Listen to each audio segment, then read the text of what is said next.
found.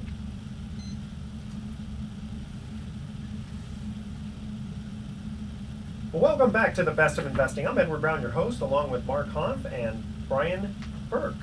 And we asked this third trivia question when we went to commercial break. This well-known Mark is best known for owning the Dallas Mavericks. What is his last name?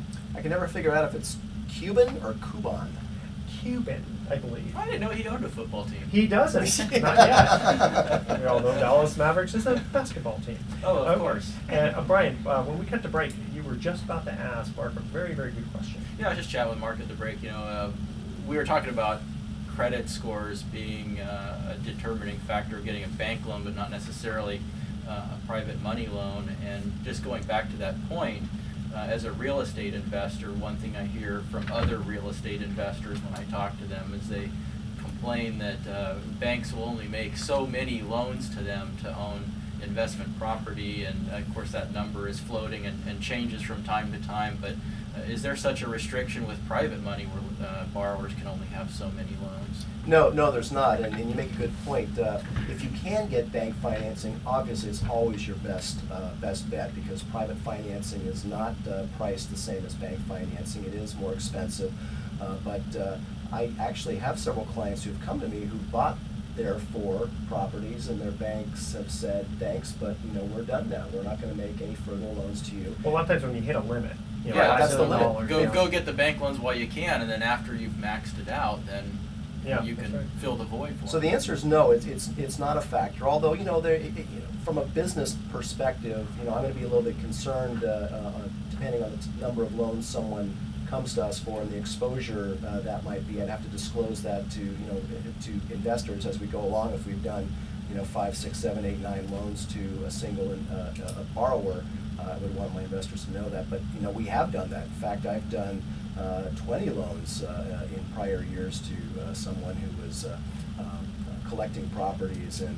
those loans turned out just fine. So it's really that's one of the opportunities for private money, is that we act as a matchmaker. I've got over 100 different investors and climbing, and they call us regularly saying, hey, what note investment opportunities do you have on your desk this week? And so when people call in and they have a need for funds, we turn around and underwrite that deal.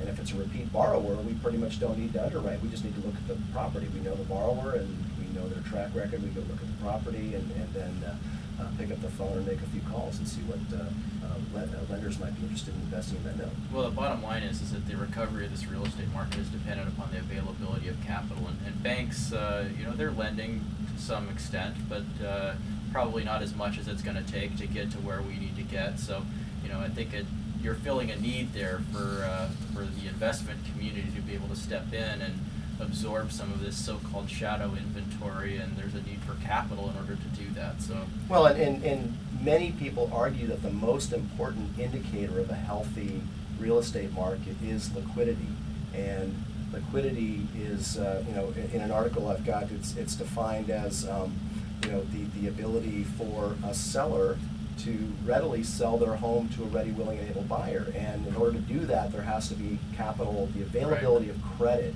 is key. And right now, fortunately, if you're a home buyer, credit is generally readily available at a very good price. But in the investment community, banks are largely sitting on the sidelines. And so, like I said earlier, the private lending industry has really stepped in. And if you've not if you've not contacted a private money lender in the last year, I think you'll be surprised. The interest rates and the points and fees have come down. It's become a much more competitive industry right now, and so it's not your dad's hard money loan. This is a whole new universe of liquidity that has entered the market to fill the void left by the banks, and it's absolutely. And we're really doing I agree with you what you said earlier. The private money lending industry is really doing its part to stimulate the economy. It's part of the healing process. Yeah. All right, guys. Ladies, thanks for joining us in the studio. Thank you for having us. All right. And we are going to go to our thoughts for the day. Why is there a light in the refrigerator but not in the freezer? I was wondering about that. Yeah, me too. And why do they call them steam? Why are steamrollers called steamrollers? They don't produce, get rid of, or have anything to do with steam. I thought it was kind of interesting too. Were they ever steam powered though? Maybe in the old days, yeah. And next week we're going to have a special Christmas show. Mike Zablin's going to be our guest. Christmas Eve. Christmas Eve, that's right. He's going to talk about Listen while you're year-end driving. tax planning with IRAs, 401ks, and all kinds of And good Mark's stuff. going to sing Christmas carols. Excellent. Not. Okay. Tune in next week to the Best of Investing. We're going to be giving away 9 more free vacations for answering trivia questions. Thanks for listening. On behalf of our team, I'm Edward Brown, wishing you the best of investing. So long.